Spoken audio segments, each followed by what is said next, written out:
2023년 6월 토트넘은 홈페이지를 통해 포스테코글루 감독과 4년 계약을 했으며 7월 1일부터 팀에 합류할 예정이라고 발표했습니다. 스코틀랜드 명가 셀틱 FC를 지휘하던 엔지 포스테코글루 감독이 손흥민이 뛰고 있는 EPL 토트넘의 새로운 사령탑으로 선임된 것입니다. 지난 3월 콘테 감독과 결별한 토트넘은 크리스티안 스텔리니 코치를 감독 대행으로 내세웠으나 성적이 좋지 않자 라이언 메이슨 코치를 대행으로 선임해 시즌을 마무리했습니다. 토트넘은 챔피언스 리그 출전권에 도전했으나 결국 8위로 시즌을 마무리하며 유럽 클럽 대항전 출전마저 실패하게 됩니다. 다음 시즌에 대비해 새 사령탑을 찾던 토트넘은 마침내 2022-23 시즌 스코틀랜드 무대에서 트래블을 달성한 포스테코글루 감독을 차기 사령탑으로 확정한 것입니다. 전임 감독이나 토트넘의 새로운 감독으로 거론되던 유명 감독들에 비해 명성은 현저히 낮으나 맡은 팀마다 한두 번의 우승을 안겼던 감독입니다. 1965년생의 그리스계 호주인으로 선수 시절 수비수로 활약했으며 호주 내셔널 리그에서 뛰었다고 합니다. 선수 시절엔 그다지 주목받지 못한 평범한 선수였습니다. 감독으로 전향하여 1996년부터 2000년까지 선수로 뛰었던 사우스 멜버른의 감독을 맡았습니다. 4년 동안 오세아니아 클럽 챔피언십 우승과 2번의 내셔널 리그 우승을 차지하며 성공적인 감독 생활을 시작합니다. 2000년에는 20세 이하 호주 대표팀을 맡았으나 2007년 피파 U20 월드컵 본선 진출에 실패한 이후 지휘봉을 내려놓습니다. 하지만 포스테코글루는 맡은 클럽팀에서는 좋은 성과를 계속 보여주며 감독으로서 커리어를 쌓아갔습니다. 2011년과 2012년 브리즈번 로어에서의 연속 우승으로 그는 호주에서 탑 클래스 감독으로 자리를 굳혔으며 이는 호주 국가대표 감독으로 이어지게 됩니다. 월드컵을 얼마 남겨놓지 않은 상황에서 호주 국가대표팀의 계속된 부진으로 홀거 오지크 감독이 해임되고 포스테코글루가 선임된 것입니다. 포스테코글루는 2014년 브라질 월드컵에 국가대표팀 감독으로 출전하였습니다. 호주는 디펜딩 챔피언인 스페인, 전 대회 준우승팀 네덜란드, 그리고 남미의 강호 칠레와 한 조에 편성되었습니다. 예상대로 3전 전패로 예선 탈락하며 월드컵을 마감합니다. 결과는 처참했지만 대표팀 감독으로 재임 기간이 짧아서인지 감독직은 그대로 유지하게 됩니다. 그리고 홈에서 열린 2015년 AFC 아시안컵의 우승으로 국제적인 관심을 받기 시작합니다. 당시 결승 상대는 한국으로 연장 혈투 끝에 호주가 2대1로 승리하며 AFC 가입 후 처음으로 아시안컵 우승을 차지했습니다. 한국의 득점은 후반 종료 직전 손흥민이 득점한 것으로 이때부터 손흥민과 포스테코글루의 인연이 시작된 것 같습니다. 2018 러시아 월드컵 지역 예선에서는 힘든 경기를 치릅니다. 일본과 사우디에 밀려 조 3위를 차지한 후 2번의 플레이오프에서 승리하며 결국 어렵게 월드컵 진출권을 따내게 됩니다. 그리고 본선 조추첨이 시작되기도 전에 대표팀 감독에서 물러났습니다. 2018년 시즌에는 일본 J리그로 진출하여 요코하마 마리노스의 지휘봉을 잡았습니다. 첫 시즌에 J리그컵 준우승을 차지했으며 부임 2년 차인 2019년에는 구단 역사상 15년 만에 J리그 네 번째 우승을 차지합니다. J리그 우승으로 인지도가 많이 상승했으며 유럽에서도 주목받기 시작했습니다. 결국 2021년 6월 스코틀랜드 셀틱 FC의 감독으로 2년 계약을 체결합니다. 셀틱 팬들 입장에서는 J리그 우승 등 아시아권에서는 좋은 성적을 내고 있었지만 유럽팀을 지휘한 경험이 전무한 감독과의 계약이라 매우 놀라운 선임이었으며 기대보다 우려가 많았던 계약이었습니다. 우려와는 달리 부임 첫 해부터 좋은 성과를 보여줬습니다. 2021년 12월에 열린 스코티시 리그컵 결승에서 히버니언을 2대1로 꺾고 셀틱 부임 이후 첫 우승컵을 들어 올립니다. 이달의 감독상을 4개월 연속 수상하는 등 꾸준한 성과를 보여줬으며 각종 단체에서 주관하는 올해의 감독상을 휩쓸었습니다. 리그에서도 우승을 차지하며 부임 첫 해부터 더블을 달성하게 됩니다. 동시에 다음 시즌 챔피언스 리그 본선 진출을 확정지으며 선임 초기 걱정과 우려를 완전히 불식시켜버렸습니다. 2022-23 시즌에서도 우승 릴레이는 계속되었습니다. 2023년 2월 스코티시 리그컵 결승전에서 레인저스를 2대1로 꺾고 대회 2연패와 셀틱 부임 이후 세 번째 트로피를 들어올리게 됩니다. 또한 리그 우승 및 스코티시컵 우승까지 차지하며 도메스틱 트래블을 달성하게 됩니다. 셀틱의 통산 8번째 기록이며 아무리 스코틀랜드 리그에서 셀틱이 강력한 팀이라지만 트래블 달성은 결코 쉬운 일이 아닙니다. 결국 2021년 6월 셀틱 부임 후 2시즌 동안 정규리그 연속 우승, 리그컵 2연패, 스코티시컵 1회 우승 등 대단한 성적을 남기게 됩니다. 감독으로서의 능력을 인정받았으며 브라이튼, 울버햄튼 등 프리미어 구단의 관심을 받기 시작했습니다. 지난 3월 콘테를 경질한 토트넘 역시 차기 감독 선정에 돌입한 상태였습니다. 토트넘은 잉글랜드 프리미어리그에서 빅6에 포함되는 강팀이지만 우승과는 좀처럼 인연을 맺지 못하고 있습니다.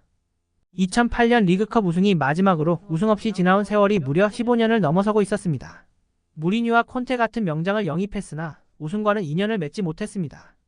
22-23 시즌은 8위까지 떨어지며 유럽 클럽 대항전 출전권마저 놓치는 최악의 시즌이 되어버렸습니다.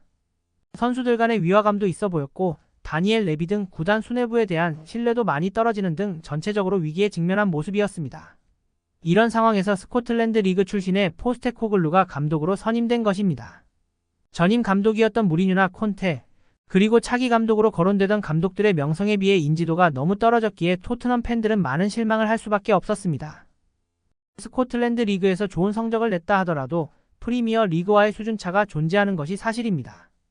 포스테코글루보다 경험이나 명성에서 앞서는 스코틀랜드 리그 출신 감독인 스티븐 제라드와 브랜던 로저스 역시 프리미어 리그에서 좋은 성적을 내지 못한 상태였습니다. 다만 한 가지 유일한 희망이라면 토트넘의 축구 스타일이 좀 바뀔 수 있지 않을까라는 기대였습니다. 22-23 시즌에 토트넘은 성적도 못 냈지만 시즌 내내 수비 위주의 색깔 없는 축구라는 혹평을 받고 있었습니다. 반면 포스테코글루는 매우 공격적인 전술을 사용하는 감독이었습니다. 4-3-3 포메이션을 기본으로 하며 후방에서부터 만들어가는 조직적인 플레이를 선호하는 감독입니다. 좌우 풀백들을 인버티드 풀백으로 활용하여 중원에서 수적 우위를 가져가며 이를 통해 강한 전방 압박과 높은 점유율 축구를 펼칩니다. 또한 좌우 윙어들을 측면으로 넓게 움직이게 하여 상대 수비를 측면으로 끌어내어 공간을 만들며 미드필더들이 좌우 윙어들이 만들어낸 공간을 빠르게 점유하는 전략을 구사하고 있습니다. 전체적으로 라인을 끌어올려 전방부터 강한 압박을 시도하는 스타일이다. 수비 뒷공간에 대한 커버를 얼마나 효과적으로 하느냐가 중요한 포인트입니다. 당연히 발 빠르고 축구지능 높은 센터백이 필요할 수밖에 없습니다. 다만 스코틀랜드 리그에서의 셀틱 FC는 프리미어 리그의 맨체스터 시티와 같이 압도적인 실력을 가진 구단이기 때문에 이처럼 공격적인 전술이 통했지만 수준 높은 강팀들이 많은 프리미어 리그에서 이러한 전술이 통할지는 의문이 많은 상태였습니다. 기대보다는 걱정과 우려가 많은 채 프리미어 리그는 시작되었습니다. 시즌을 코앞에 둔 시점에 토트넘의 핵심 선수인 해리 케인마저 미넨으로 이적하게 되며 토트넘에 대한 전망은 밝아 보이지 않았습니다. 그러나 시즌 개막 후 약 한 달이 지난 상황에서 우려와 달리 토트넘은 비교적 좋은 모습을 보여주고 있습니다. 리그 1라운드였던 브렌트포드전에서 아쉬운 2대2 무승부를 기록했습니다. 하지만 이어진 2라운드에서 맨체스터 유나이티드를 2대0으로 완벽히 제압하며 분위기 반전에 성공했습니다. 흐름을 탄 토트넘은 3라운드 본머스전, 4라운드 벌리전 및 5라운드 셰필드전에서 승리하며 초반 좋은 흐름을 타고 있습니다. 경기 내용 면에서도 지난해와 달리 공격적이고 적극적인 모습을 보여주며 체계적인 빌드업으로 높은 점유율을 유지해가며 경기를 주도하는 플레이를 펼치고 있습니다. 특히 올해 팀에 합류한 제임스 매디슨을 포함해 미키 판더펜, 비카리오 등이 맹활약을 펼쳐주며 지난해와 많이 달라진 경기력을 보여주고 있습니다. 단단해진 수비력을 바탕으로 중원 숫자 싸움에서 앞서며 예전에 볼 수 없었던 공격적이고 창의적인 축구를 펼칩니다. 하지만 아직 초반이며 이러한 전술들이 프리미어 빅6를 상대로도 통할지는 좀 더 지켜봐야 할 것입니다. 또한 눈에 띄는 문제점도 분명히 존재합니다. 라이벌 팀들과 비교했을 때 주전 선수들과 백업 선수들 간의 기량 차이가 크다는 것입니다.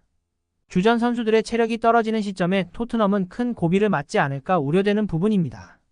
그런 점에서 토트넘이 올해 리그컵에서 일찌감치 탈락했다는 점과 유럽 대항전에 나가지 못한다는 점이 오히려 긍정적으로 작용할 수도 있다는 생각이 들 정도입니다. 시즌 초이지만 분명 좋은 방향으로 나아가고 있는 것 같습니다. 성적뿐 아니라 경기 내용도 많이 발전했으며 무엇보다 선수들의 표정이 밝아졌고 캡틴 손흥민을 중심으로 선수들의 하고자 하는 의욕들이 넘쳐 보입니다. 선수들의 노력도 중요하지만 아무래도 감독의 역할이 중요하다고 보여집니다. 9월 15일 프리미어 리그에서 선정하는 8월의 감독으로 포스테코글루가 선정됐다고 합니다. 분명 기대 이상의 성적으로 프리미어 리그 연착륙에 성공하고 있습니다. 또한 제임스 매디슨도 이달의 선수에 선정됨에 따라 이달의 감독과 이달의 선수상 모두 토트넘에서 휩쓸게 되었습니다. 토트넘에서 이달의 감독과 이달의 선수를 동시에 배출한 것은 2017년 4월 손흥민과 포체티노 이후 무려 6년 만의 일이라고 합니다. 지난해 토트넘의 경기는 승패를 떠나 너무 답답하고 재미없어서 토트넘 응원 그만하자는 생각도 했었습니다. 그러나 올 시즌 손흥민이 주장까지 맡게 되다 보니 지난해보다 더 관심이 가고 응원하게 되는 것은 어쩔 수 없는 것 같습니다. 아무리 좋은 팀이라도 한 시즌을 치르다 보면 분명 위기가 오게 됩니다. 이럴 때 위기를 극복할 수 있는 역량이 팀의 전력이고 감독의 능력이며 리더의 역할일 것입니다. 지난 시즌 토트넘은 이런 위기 상황에서 구단과 감독 그리고 선수 간 서로를 탓하는 모습이 보였습니다. 신임 감독인 포스테코글루와 신임 주장 손흥민은 이런 상황을 슬기롭게 극복할 인성과 능력을 보여줄 거라 기대합니다. 당장 다음 주에 아스날과의 북런던 더비가 있으며 이어 리버풀과의 경기가 기다리고 있습니다. 토트넘의 초반 분위기를 만들어가는 중요한 경기가 될 것 같습니다.